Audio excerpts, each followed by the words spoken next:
Hello दोस्तों। आज हम जिस विषय के बारे में बात करेंगे वो कोई आधुनिक खोज नहीं है। वो हमारे भीतर है, हमारे ग्रंथों में हजारों वर्षों से मौजूद है। क्या आपने कभी सोचा है, जब आप कोई बड़ा सपना देखते हैं तो हमारे भीतर एक संघर्ष शुरू हो जाता है, संशय का। इस संशय को हम डर कहते हैं, लेकिन विज्ञान इसे अनिश्चितता कहती है, अनसर्टेनिटी। और यही अनसर्टेनिटी हमारे जीवन की दिशा तय करती है और अक्सर उसे रोक भी देती है। इस अनिश्चितता को समझने के लिए मेरे साथ कुरुक्षेत्र चलिए, जहां मैं आपको 2 पार्ट में इसको डिटेल में समझाऊंगा कि कैसे अनिश्चितता हमारे जीवन की दशा और दिशा बदलती है। पार्ट 1, अर्जुन का संघर्ष और एमिगडला। महाभारत का युद्ध शुरू होने से पहले अर्जुन अपने सामने अपनों को देखकर शस्त्र रख देते हैं। उनका मन मोह और संशय से भर जाता है। यह सिर्फ एक भावनात्मक दृश्य नहीं है, यह हमारे भीतर दिमाग का एक सटीक चित्रण है। अर्जुन का यह डर, यह अनिश्चितता हमारे दिमाग के एक बहुत छोटे से हिस्से एमिगडला की उपज है। एमिगडला का काम है हमें सुरक्षित रखना, और यह सबसे ज़्यादा डरता है अनिश्चितता से। जब आप कोई नया काम शुरू करते हैं तो एमिगडला आपसे बार बार सवाल पूछता है कि आप निश्चित हैं कि आप ये कर रहे हैं या कैसे कर रहे हैं। और जब आप निश्चित नहीं होते हैं तो आपको भटकाता है, क्योंकि भटकाना उसका काम है, क्योंकि उसे आपको किसी भी हालत में ज़िंदा रखना है। ये सतत रुकावट ही हमें काम पर ध्यान केंद्रित करने से रोकती है। अर्जुन की तरह हमारा मन भी युद्ध भूमि यानी कि कार्य क्षेत्र में जाने से पहले ही संघर्ष से भर जाता है।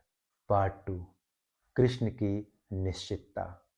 तभी भगवान श्री कृष्ण आते हैं, और वह जो ज्ञान देते हैं वह सिर्फ उपदेश नहीं है, वह आपके दिमाग को रीप्रोग्राम करने की एक सबसे पुरानी विधि है।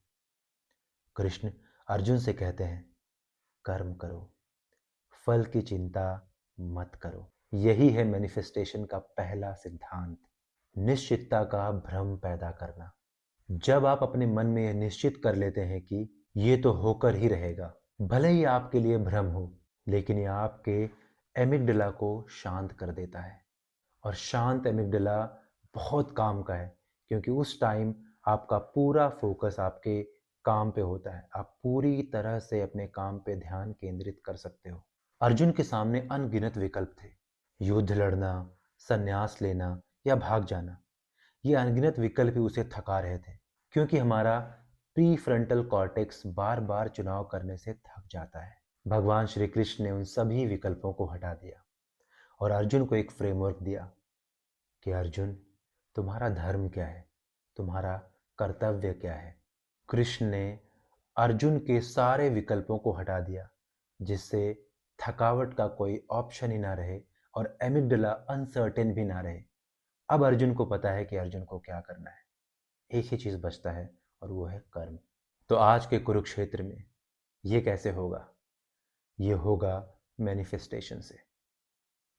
मैनिफेस्टेशन कोई सीक्रेट नहीं है, कोई रहस्य नहीं है, कोई जादू नहीं है, प्योर साइंस है।